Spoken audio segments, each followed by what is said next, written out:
My top advice for going to an open day would definitely be to come up with a list of questions that you want to ask the professors, the teachers, and the current students as well. But you have to speak to the students, because obviously the students will give you a realistic version of what they do day to day. I asked about what were people's favourite accommodations compared to their departments. What compulsory module did you have to do in your first year? Did you find it actually enjoyable? Was it interesting? Did it actually help you to kind of have an idea of what profession you actually want to follow when you graduate? It's so important for you to ask questions, because in you asking your questions, that's where you can sort of like gain more information on the next steps. I'd go and see a range of courses on an open day if you can, just so you get a feel for what you want to do if you're struggling to pick a course. Obviously go to your department and your course and everything, go to the lectures that they're having, if they're having them, or go to any talks and things and go look around, talk to students who are doing it. And then I wrote down all the times for the lectures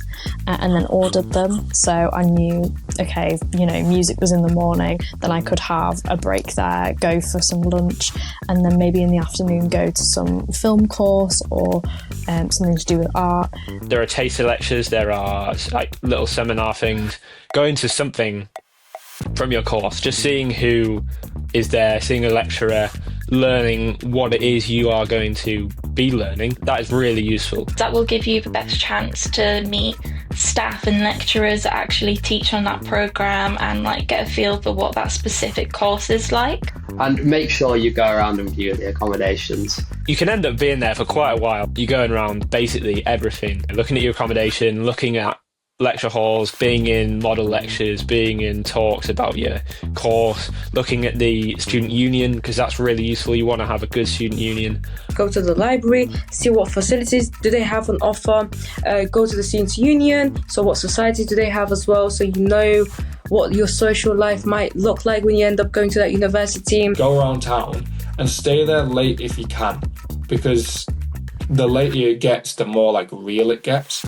So if you're walking around city centre at night and you don't feel safe, that's something to take into account. Anything that you might think this is going to be useful, I mean, that's the best thing to try get out of an open day. And it's really good to get a personal opinions on the open day. So speak to people with the high vis, with the signs, because they know a lot of information. There is going to be ambassadors that are going to have like prospectuses or the map. Just honestly collect that, because after the open day you can then have an opportunity to really reflect upon your experiences. The other thing is like enjoy it, because it's good fun. Like it's a nice little day out, and if you enjoy it you'll see whether you're going to enjoy the place.